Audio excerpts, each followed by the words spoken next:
Hi everyone, welcome to a new video. We are gonna go on a walk again and we're gonna go somewhere in that direction. So let's go.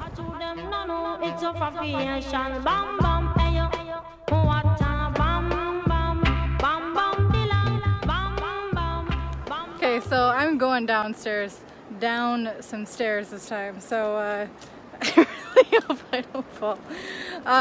Okay, so today's video, I wanted to talk a little bit about an article that recently has been making its way in the rounds of the crypto media scene, and that is that one article that pretty much said out of the top 100 cryptocurrencies according to their market cap, about 30, just over 30, qualified as having a working product. And for them to qualify that, you know, it's the fact that they're on the main net. It's had a few upgrades to the version. It's a functioning thing that people can use.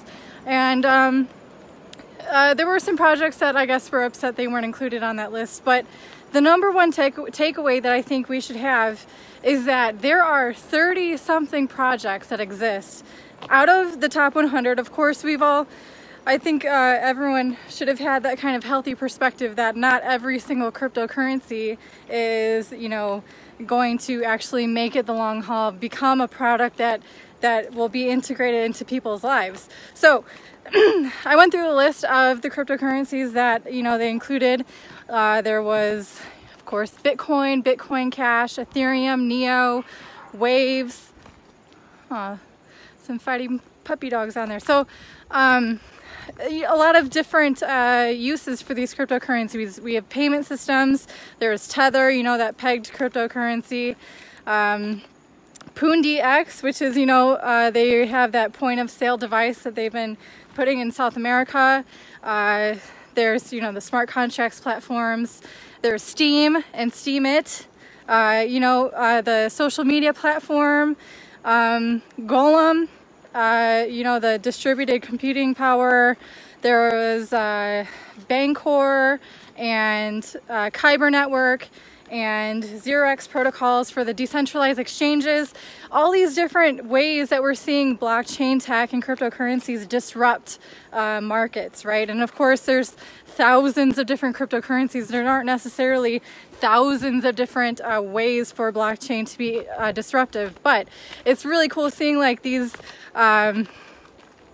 main players and how they are disrupting. They're disrupting social media, they're disrupting banking, they're disrupting exchanges, they're disrupting ads with, like, you know, the BAT with BAT. So you might notice this kind of theme with this channel, Crypto Tips, and that is I like to focus on the bigger picture, the macro picture of cryptocurrencies, and that's, I think, with this takeaway. I think, you know, despite that article maybe trying to be a negative, saying only 30 of the top 100 are disrupting, we have 30 disruptors right now that you can use right now today. If you want to be a part of cryptocurrency, if you want to know, you know, what can you do with cryptocurrency that you can use today, there is a list of 30 coins right now, or projects, platforms that you can support, that you can learn how to be a part of, and because that's going to be the future. Everything is going to be digitized. Everything is going to be more decentralized, more personal, and probably more profitable. So I'm going to include a list of all of these coins down below in the description of this video, so you can, of course, feel free to check those all out and see for yourself what it's like to be an active member of a cryptocurrency project. And yeah, it looks like we made it to the beach.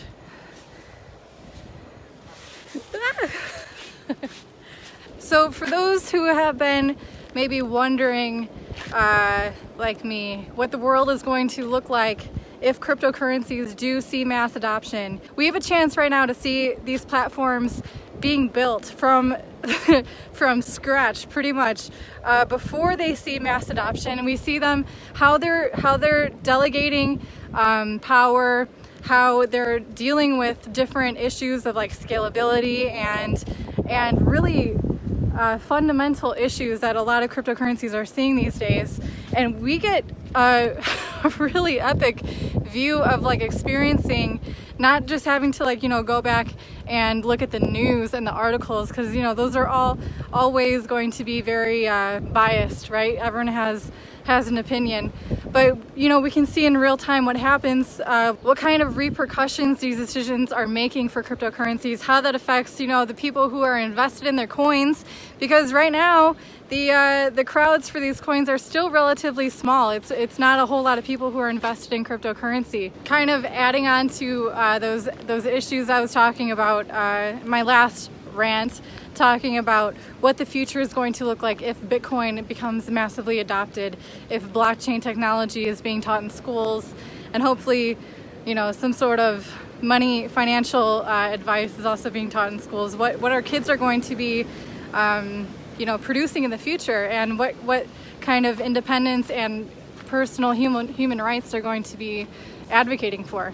So I know the skeptics are definitely going to want to spin this around and say, oh, out of 100, only 30% of these projects actually have a working product. Yes, that is a pretty small number compared to the fact that they're all meant to be, you know, a working product. That's how they were marketed. But this 30 is a perfect example of like 30 different aspects that cryptocurrency can disrupt the systems that we understand today. So again, I'm going to put links down below for all of the coins that were mentioned in that article. If you want to see what a working product of a cryptocurrency platform looks like, you can check those out and hopefully take a part as well. So that's it for today's episode. If you enjoyed this, if you learned something, leave a like, leave a comment down below, and if you haven't already, hit subscribe to get your daily fix of all things crypto.